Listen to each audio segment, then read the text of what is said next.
A wife says to her husband, if I died in a foreign city, say Jerusalem, and it cost $30,000 to send me back home or $500 to bury me there, which would you choose?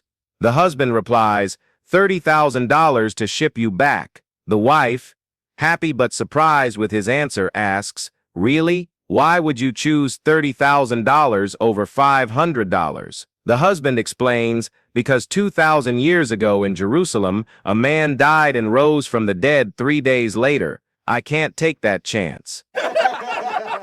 A doctor and his wife were having a big argument at breakfast. You aren't so good in bed either, he shouted and stormed off to work. By mid-morning, he decided he'd better make amends and phoned home. After many rings, his wife picked up the phone.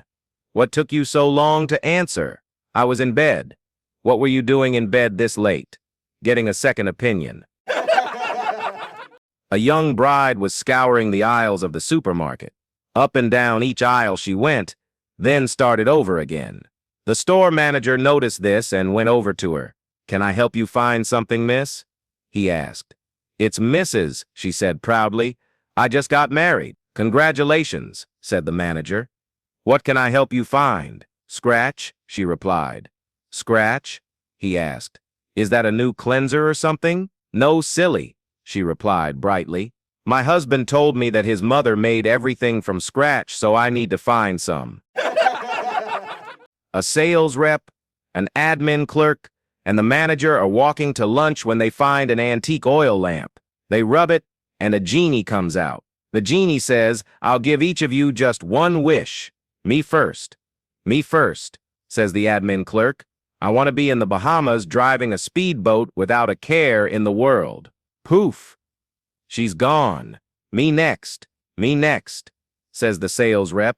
I want to be in Hawaii relaxing on the beach with my personal masseuse, an endless supply of pina coladas and the love of my life. Poof. He's gone. Okay, you're up, the genie says to the manager. The manager says, I want those two back in the office after lunch. A tough-looking group of hairy bikers are riding when they see a girl about to jump off a bridge, so they stop. The leader, a big burly man, gets off his bike and says, What are you doing? I'm going to commit suicide, she says. While he doesn't want to appear insensitive, he also doesn't want to miss an opportunity, so he asks, Well, before you jump, why don't you give me a kiss? She does, and it is a long, deep, lingering kiss. After she's finished, the tough, hairy biker says, Wow, that was the best kiss I've ever had. That's a real talent you're wasting. You could be famous. Why are you committing suicide? My parents don't like me dressing up like a girl. A woman awakes during the night to find that her husband is not in their bed. She puts on her robe and goes downstairs to look for him. She finds him sitting at the kitchen table with a cup of coffee in front of him. He appears deep in thought, just staring at the wall. She watches as he wipes a tear from his eye and takes a sip of coffee. What's the matter, dear? She whispers as she steps into the room. Why are you down here at this time of night? The husband looks up. Do you remember 20 years ago when we were dating and you were only 17? He asks solemnly. The wife is touched, thinking her husband is so caring and sensitive. Yes, I do, she replies. The husband pauses. The words are not coming easily. Do you remember when your father caught us in the back seat of my car? Yes, I remember, says the wife, lowering herself into a chair beside him. The husband continues. Do you remember when he shoved a shotgun in my face and said, either you marry my daughter or I will send you to jail for 20 years? I remember that too, she replies softly. He wipes another tear from his cheek and says, I would have gotten out today. A woman woke up one morning and noticed her beloved dog wasn't moving. Heartbroken and worried, she rushed him to the vet. After a quick examination, the vet gently said, I'm so sorry, but your dog has passed away. The woman, holding back tears, asked, Are you sure? He was such a huge part of our family. Isn't there anything else you can do? The vet thought for a moment and said, Well, there is one more test. He stepped out of the room and returned with a cat in a carrier. He let the cat out, and it calmly walked over to the dog, sniffed him from head to tail, then looked at the vet and walked right back to the carrier. The vet nodded and said, "That confirms it. Your dog is indeed gone." The woman, finally accepting the sad news, wiped her tears and asked, "How much do I owe you?" The vet replied, "That'll be $1,330. Shocked, the woman shouted, $1,330? For what?" The vet smiled and said, "Well, it's $30 for the office visit and $1,300 for the CAT scan." An attractive young woman on a flight from Ireland asked the priest beside her, "Father, may I ask a favor?" "Of course, child." "What may I do for you?" "Well, I bought my mother an expensive hair dryer for her birthday. It is unopened but well over the customs limits, and I am afraid they will confiscate it. Is there any way you could carry it through customs for me? Hide it under your robes, perhaps? I would love to help you, dear. But I must warn you, I will not lie. With your face, Father, no one will question you." When they got to customs, she let the priest go first. The official asked, "Father, do you have anything to declare?" "From the top of my head down to my waist, I have nothing to declare." The official thought this answer strange, so asked, "And what do you have to declare from your waist to the floor?" "I have a marvelous instrument designed to be used on a woman, but which is to date unused." Roaring with laughter, the official said, "Go ahead, Father. Next, please." A guy named Benny is sitting in a bar mouthing off that he knows everybody. So his buddy bets $10 the next person to walk in the bar didn't know him. Somebody walks in the bar and says, "Hey, Benny, what's up?" So the guy then bets him $100. He doesn't know the first person they see outside walking down the street. So they go outside and see some coming up to the bar and says, "Hey, Benny, how are things going?" Flustered, the guy bets him $500 he doesn't know the president.